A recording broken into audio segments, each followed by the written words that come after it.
শ্ৰী প্ৰমোদ বড়ো ডাঙৰীয়াৰ নেতৃত্বত কোকৰাঝাৰ তথা BTC অঞ্চলৰ সাংবাদিকসকলৰ কাৰণে বিভিন্ন পদক্ষেপ লোৱাৰ আপোনালোকে গম পাইছেই।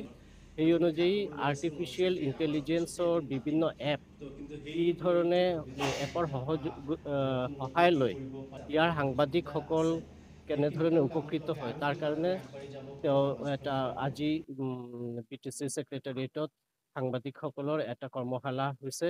সেই কৰ্মশালাত আয়োজন কৰা হৈছিলে কি ধৰণে সাংবাদিকসকল ইয়াৰ দ্বাৰা উপকৃত হয়। অসমত এটা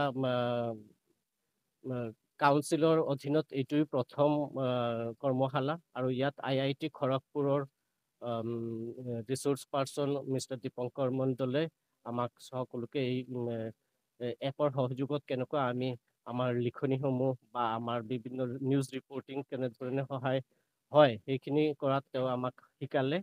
ইয়াত আমাক সহায় আগবঢ়ালে আমাৰ OSD এডুকেশ্যন নীলোৎপল কাশ্যপ ডাঙৰীয়াই।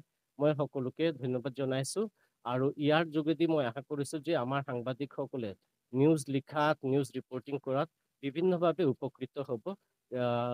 সেইকাৰণে এই BTC প্ৰধানৰ এটা কথা তেওঁ কোকৰাঝাৰ আৰু ইয়াৰ ওচৰ চুবুৰীয়া যিকেইটা BTCৰ অধীনত জিলা আছে তাৰো সাংবাদিকসকলৰ কাৰণে এই ধৰণৰ আয়োজন কৰাৰ কথা তেওঁ চিন্তা চৰ্চা কৰিছে। যিজন চিফ প্ৰমোদ বড়ো ডাঙৰীয়া তেখেতৰ মনটো ভাল, তেওঁ ভাবে যে আমি সোনকালে আমাৰ BTC যিটো নতুন টেকনলজি নতুন প্ৰযুক্তি আছে তেওঁ সেইখিনি প্ৰযুক্তিৰ লগত আমাৰ বড়োলেণ্ডৰ মানুহক কেনেকে আমি কানেক্ট কৰিব পাৰোঁ তাৰ বাবে চিন্তা চৰ্চা কৰে আৰু সেইটোৰ ফলস্বৰূপে তেওঁ ভাবিলে যিহেতু আমাৰ জনতা আৰু চৰকাৰৰ মাজত যিটো গেপ সেইটো ফিল আপ কৰে আমাৰ সাংবাদিক বন্ধুসকলে। সাংবাদিক বন্ধুসকলক যদি আমি আৰ্টিফিচিয়েল ইণ্টেলিজেন্সৰ জ্ঞানটো দিব পাৰোঁ, তেওঁলোকৰ কাৰণে কৰ্মশালা এটা কৰিব পাৰোঁ, তেনেহ'লে নিশ্চিতভাৱে তেওঁলোক উপকৃত হ'ব আৰু তেওঁলোক উপকৃত হোৱা মানে আমাৰ জনতা উপকৃত হোৱা। তেওঁলোকৰ কাম যদি তৎক্ষণাৎ হয়, তেওঁলোকৰ আমাৰ চৰকাৰৰ বাৰ্তা জনতালৈ সোনকালে যাব আৰু জনতাৰ পৰা বাৰ্তা আমাৰ চৰকাৰলৈ সোনকালে আহিব। আৰু এইটো যিটো আমাৰ চেনেল, যিটো আমাৰ ক'ব পাৰোঁ যে যিটো বাৰ্তা বাহক যিটো চেনেল, সেইটো যদি আমি ঘৰতকৈ কৰিবৰ কাৰণে যিখিনি চেষ্টা আৰু আমাৰ চিফ ডাঙৰীয়া যিখিনি কৰিবলৈ চেষ্টা কৰিছে সেইখিনিও আমাৰ প্ৰশংসাৰ যোগ্য।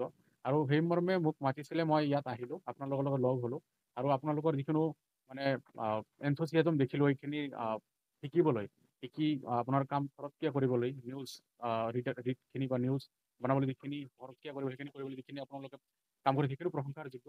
তো ধন্যবাদ জনাইছোঁ চিফ ডাঙৰীয়া লগতে আপোনাৰ সাংবাদিক বন্ধুসকলক, যাতে আমাৰ এইখিনি আৰ্টিফিচিয়েল ইণ্টেলিজেন্স ব্যৱহাৰ কৰি আমাৰ বড়োলেণ্ডৰ জনতা বা আমাৰ চৰকাৰ তথা আমাৰ সাংবাদিক বন্ধুসকলৰ সকলোৰে উপকাৰ হয়। আৰু ভৱিষ্যততো তেনেকুৱা যদি কিবা আমাৰ ইনিচিয়েটিভ লোৱা হয় নিশ্চিতভাৱে মই ইয়াত থাকিবলৈ ভাল পাম, মই নিশ্চয় সহায় কৰিবলৈ চেষ্টা কৰিম।